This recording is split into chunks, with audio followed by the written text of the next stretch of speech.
Ги гледате вестите на Сител. Во студиото со вас Деспина Тодоровска.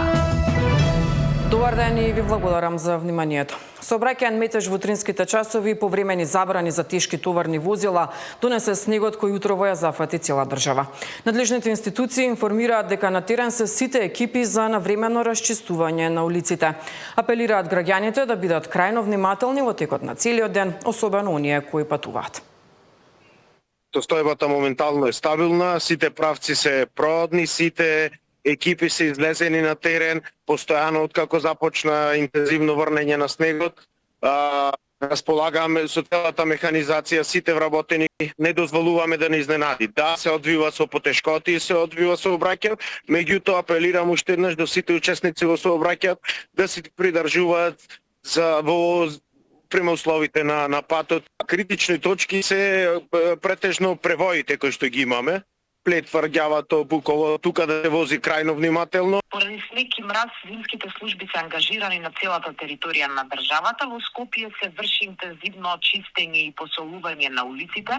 Во Битолскиот, Велешкиот, Кумановскиот, Полошкиот, Источниот, Југоисточниот и Југозападниот регион најголем дел од патните правци се проодни во зимски услови со отежнат сообраќај на одделни делници и интензивна работа на терен.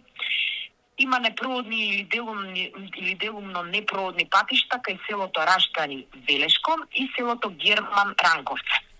Центарот за управување со кризи апелира до граѓаните да патуваат внимателно во текот на денешниот ден, ако тоа е неопходно со доволно гориво во резервоарите, а секако и со соодветна зимска опрема за возилата на повисоките места и планинските превои, бидејќи е можно да се формираат навеви од снег и патните правци во одреден временски период да бидат непроодни на повисоките делници. Подсетуваме дека луѓето кои живеат во повисоките места навремено да се снабдат со основни намирници, храна и лекови и се препорачува внимателно движење на пешаците, бидејќи е можна појава на голомразица.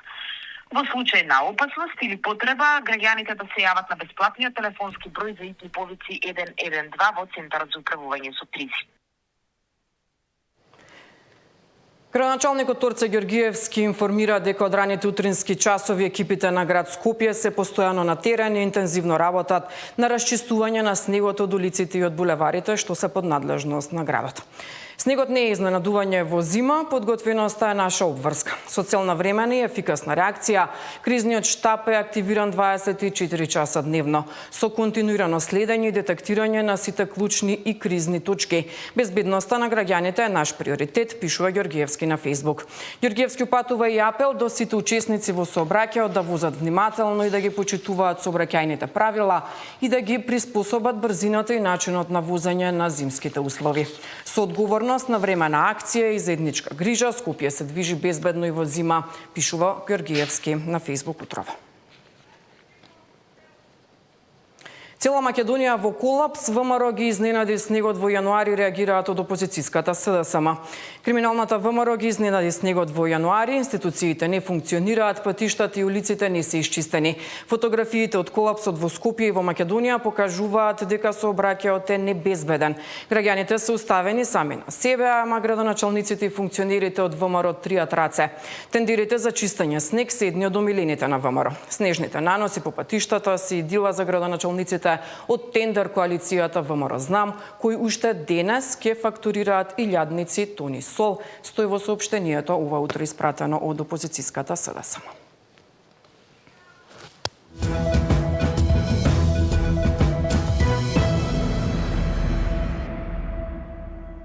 Сдруженијето на суди им даде поддршка на истражните органи во борбата против организираниот криминал и корупција по истрагата отворена за судијата Ѓоко Ристов. Во соопштението, Сдруженијето нагласува дека очекува темелна, прецизна и транспарентна истрага за да се утврдат сите факти и евентуалната инволвираност на други лица, без селективност и со почит кон законските процедури.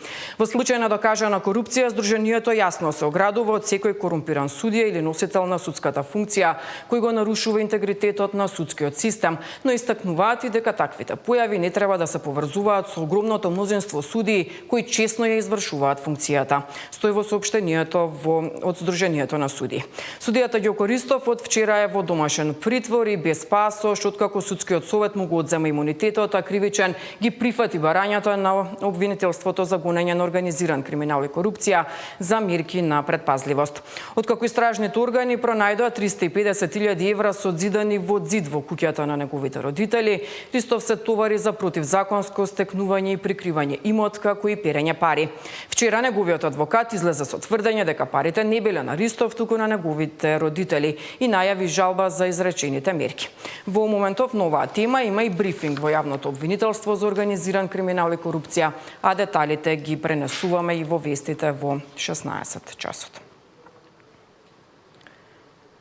Македонија не бара привилегии ниту посебен третман, туку бара проширувањето на Европската Унија да се врати во рамките на реформите и владење на правото, порача претседателката Гордана Силјановска-Давкова на годинишниот прием на дипломатскиот кор во земјава. Добрососедството не смее да биде алиби за блокада. Диалогот не смее да се претвори во инструмент за ослабување. Европскиот процес не смее да се претвори во арена во која билатералното ќе го диктира европското. Мора да учиме лекции од искуството што го имаме, за да не инспирираме и предизвикаме во иднина слично однесување на секој што ќе влезе во Европската Унија кон кандидатите за кандидати, пишувајќи тажни балкански приказни. Ако проширувањето стане механизам во кој секој нов член добива право да го редефинира патот на следниот, тогаш Унијата ќе го загуби она што ја прави Унија. Принципот на правна предвидливост и еднаквост. Се поставува прашањето дали европската интеграција е процес што ги европеизира кандидатите или процес што ризикува да ја балканизира европската политика на проширување, порача Силјановска пред дипломатите во земјава.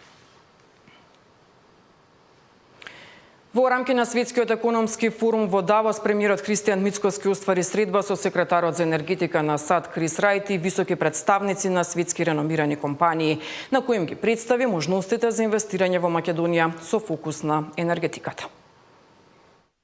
Би рекол, многу успешни и инспиративни средби со голем број мултинационални компании. Теми кои што беа опфатени се темите од областа на енергетиката, здравството и високата технологија. Се разбира, од наша страна беа представени можностите за инвестиции во Македонија, во македонската економија, нешто што ќе значи додадена вредност за македонските граѓани. Но на кое што посебно би сакал да се задржаме вториот дел од денот, односно панелот за енергетика, каде што бев активен учесник и говорник, заедно со секретарот за енергетика на Соединетите Американски држави, господинот Рајт, панел на кое што учество зема буквално светското водство во енергетскиот бизнис, компании кои што доаѓаат од сите континенти, компании чии што обрти се движат во рамките на илјадници милиарди. Таму разговаравме за очекувањата и плановите за развој на енергетиката во годините кои што следат. Дали Мицкоски во Давос бара посредничка куќа за мигрантите, прашуваат утро од опозицијската СДСМ. Информациите кои се доставени до СДСМ потврдуваат дека утре во Давос се планирана средба на премиерот Христијан Мицкоски со компанија која работи со програми за престој и државјанства преку различни типови на инвестиции. Оваа средба со компанија која работи со програми за престој и државјанства доаѓа по одлуката за прием на 10.000 економски работници, промената на законот за странци и договорот за кој извести британските медиуми. Прашуваме дали Мицкоски во Давос бара посредничка куќа за мигрантите. Дали на владата толку и требаат пари што и се брза преку посредници да ги осигура, прашуваат од опозицијската СДСМ. А за денеска е закажан и нов протест пред цементарница Усија. Сдруженијето Стоп за Усија во 18 часот ќе ја блокира крстосницата помеѓу булеварите Србија и Борис Трајковски. Сдруженијето бара исполнување на нивните барања. Мерната станица кај Усија, поставена од општина Кисела Вода во 2023 година, да започне со континуирано 24/7 мерење и јавно прикажување на податоците. Активистите бараат поставување на повеќе мерни станици во поширокиот простор околу Русија, а не само на оджаците. Нивното барање е радикално. Ако мерните станици покажат надминување на вредностите, фабриката автоматски да престане со работа. Кон крајот на минатата година граѓаните протестираа на истата локација. Беше побарана и дислокација на фабриката Усија, зашто добија поддршка од Советот на град Скопје. Сепак премиерот Мицкоски, иако првично даде поддршка, потоа порача дека државата не може да му влезе некому дома и да му каже да си ја пресели куќата.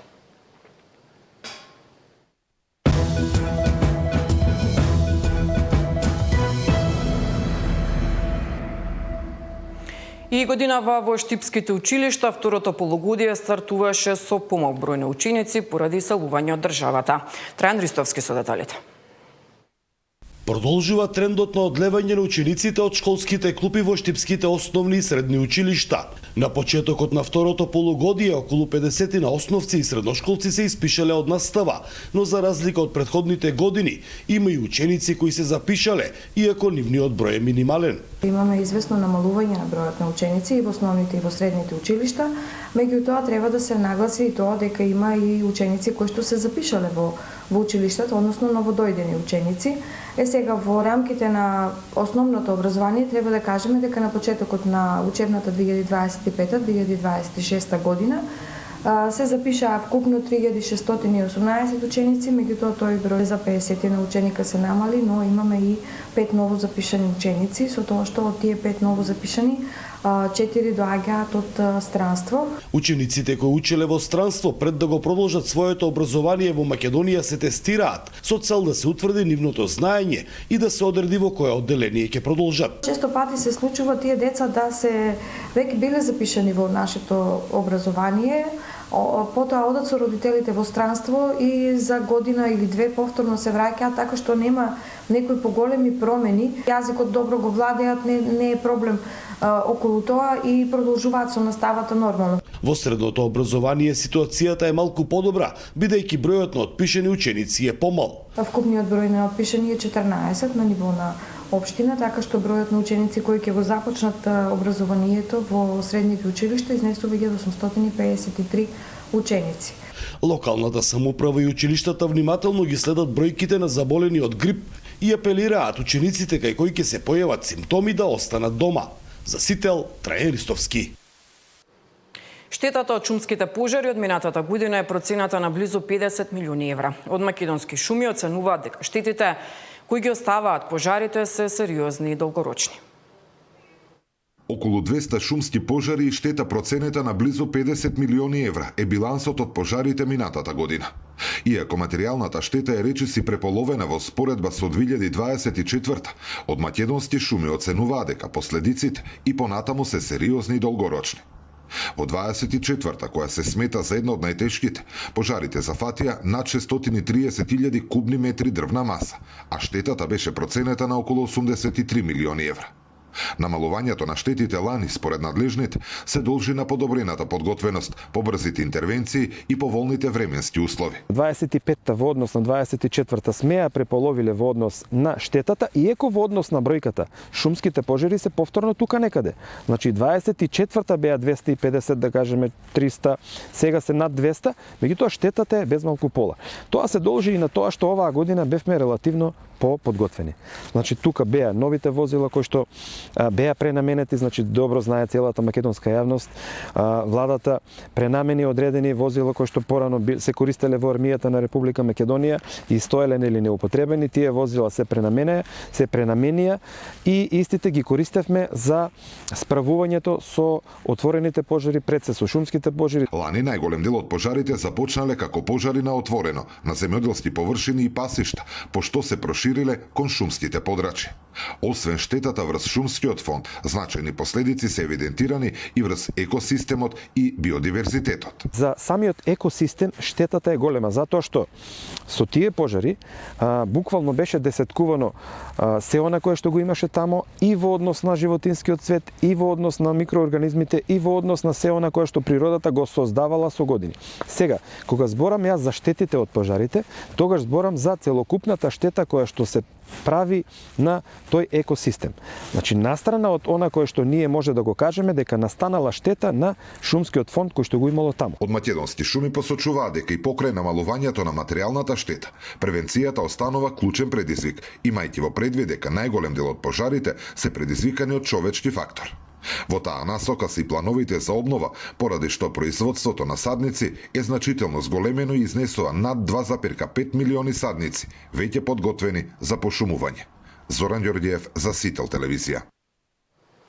Интензивно се работи на автопатот Охрид-Кичево. Министерот за транспорт очекува градежните работи да завршат во предвидениот рок. Интензивно се работи на завршување на автопатот Охрид-Кичево. Се користат современи техники за да се стабилизираат косините, а што се однесува до свлечиштата, најкритично е кај селото Ботун, каде целата планина буквално се спушта. Отидовме со решение кое што по мене требало да се направи уште кога почнал да се работи овој проект. За жал проекти немаше, геолошки истражувања и геотехнички немаше. Сега се направија, имаме проекти за 16 свлечишта, од кои што 14 ги стабилизираме. Најголем дел се со галерии, едната е веќе готова кај селото Извор, втората почнува да се работи. Очекувам до пролетта веќе 3 да се целосно завршени. Најголемиот проблем е кај селото Ботун, цела планина буквално се спушта таму ќе одиме со стабилизации кои што ќе одат внатре во земја, 14 до 21 метар ќе се спуштаме во земја. Чисто за слика, тоа се згради од 4 до 5 спрата, вака да имате представа за која висина зборуваме. Вице-премиерот и министер за транспорт и врски Николовски истакна дека динамиката на градежните работи е одлична и очекува автопатот да биде пуштен во рамки на договорениот рок. Тоа е ветување и така ќе биде. Не можам да ги предвидам само временските услови, знаете дека ова есен беше навистина врнежлива.